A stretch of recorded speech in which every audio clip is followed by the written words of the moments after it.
Johnny Badanjek, original drummer for Mitch Ryder and the Detroit Wheels, also a founding member of the Rockets. He's been all over the world, played with all the greats, rubbed elbows with all the greats. The list goes on and on. To have him on our show today is a real treat. I know you're going to love it.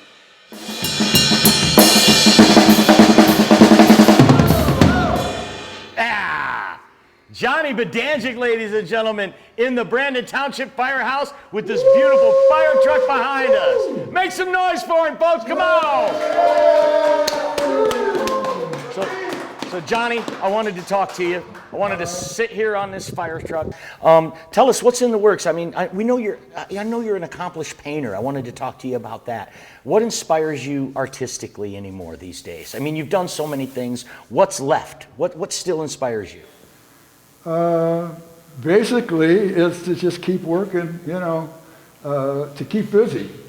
So between painting, songwriting, playing the drums, and now people want me to write a book, because I've been traveling all over the world for 62, 65 years, because we all started when we started as kids at 11, 12 years old, me and Jim McCarty, the guitar player in Detroit Wheels and the Rockets and a million other bands. He played with Hendrix too. We both were in wedding bands. So for a 12-year-old on the weekends on a Friday night to play a wedding and make $100 back in 62 or so, 61, that was like a lot of money. We'd play Friday and Saturday night. We were so little we couldn't drive. Our parents had to drive us to the hall and then pick us up at 1 o'clock in the morning.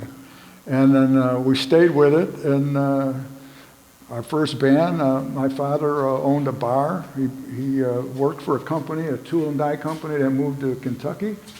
And he didn't want to uproot the family, so he decided they were going to buy this little corner shot in a beer joint by the steel mill right there on Outer Drive in Mound. So that's Highland Park? No, it's Detroit, right at the end, just before 8 Mile on Mound, between 7 Mile and 8 Mile on Mound.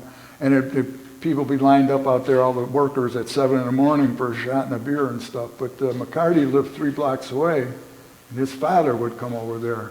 And they start talking. My father said, well, my son's a drummer. And Jim's father said, well, my son's a drummer. We should get them together, because Jim actually played drums in the wedding band. He was teaching himself how to play guitar then.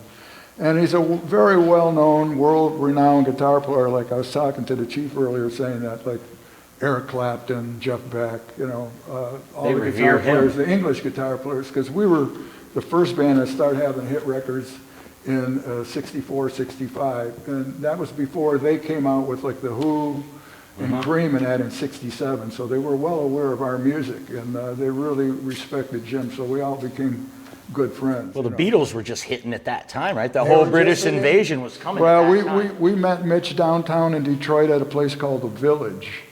It was where all the inner city black artists were playing, like Nathaniel Mayer, Village of Love, and Lee Rogers. And Gabe Glantz owned it. He owned the whole block, and Gabe ran the East Town and stuff like that later. And we went down there one night, and they asked us to sit in. We didn't have a band. It was just me, Jim, and Earl on bass, and Mitch was singing with a black group called the Peps. And he heard us, and you're right, the Beatles just came out. So Mitch said, we got to put a band together. You guys sound good. You want to put a band together? And we said, yeah, we'll put a band together. And Mitch Ryder and the Detroit Wheels was born. Yeah, but and you were 16 years old at that time. I was 13. 13 years old. It's unbelievable. We played around Detroit a lot, did a lot of bar mitzvahs, and played Wall Lake Casino. And they had a TV show on called 1270 on Channel 7, like American Bandstand. And we were the house band. And then all the Motown acts with Panamine. And we played Wall Lake Casino. We played live. And the Miracle Smokey Robinson was out there, and I know he was real mad because he goes, the band's playing live. I want to play live, but they're pantomiming. Right. They're lip syncing. So, but we'd hang on with the Temptations and all that. Earl had a flask of cognac in it, and we're all in the dressing room, and we all passed it around and shared it. So. Well, this is PBS, so we might want to cut that out. Just kidding. Okay. Well, we got good friends at PBS because we have our own show on there called Tino G and his.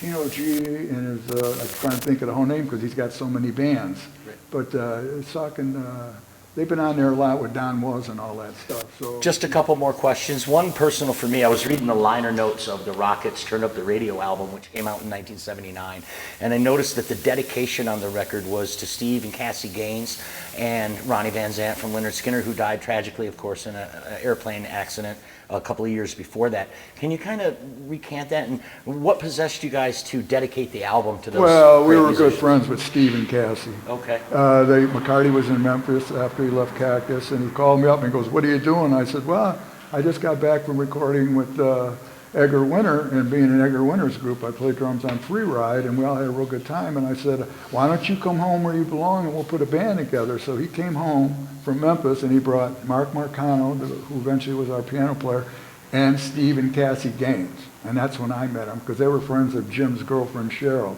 And then they decided to live in Detroit, too. So that had to be very impactful for the band. Oh, when they passed away. it was a heartbreaker. So much so that you dedicated the record to their memory. Yeah, and which I thought was great. like I said, when we had hit records, we played in Jacksonville, Florida, and Their hometown, of course. our hometown, and they were in the audience. Lynyrd Skynyrd, they were like 11, 12 years old. We were like 15, 16, 17. Wow. And we were all really good friends. So when they played Detroit, you know, they opened for Sly and the Family Stone at Ford Auditorium. McCarty and I went down to see him, say hi, and have a few beers, and hung out in the dressing room and all that stuff. And it was anybody like that you know mostly. And I've had a lot of friends.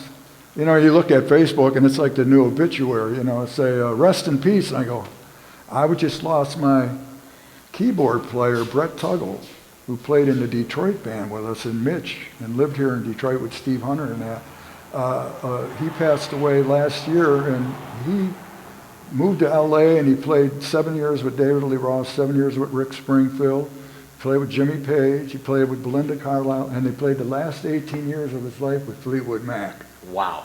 So that's how I ended up being Stevie Nicks' dance partner. Uh-huh. You know, And then Peter Green also wrote "Oh Well" for the Rockets record from Fleetwood Mac. And can you tell us about? I mean, was that the Rockets' biggest charting single? Yeah. It was a covers tune we weren't going to do, and it was our producer Johnny Sandlin, who produced the Allman Brothers. He was actually the original bass player in the Allman Brothers. Wow. And he ended up being their producer, and he was producing our second record, and he goes, "Let's do a cover tune. What do you want to do this song?" "Oh Well," and we kind of, you know, we had a lot of respect for Peter Green. We thought, that's not a tune to pick. He said, "Let's just try it and see what it is." So we did.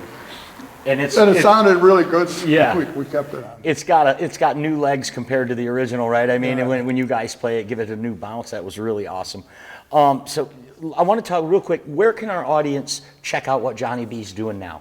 I have a website. It's called Johnny, JOHNNY-BEE.com.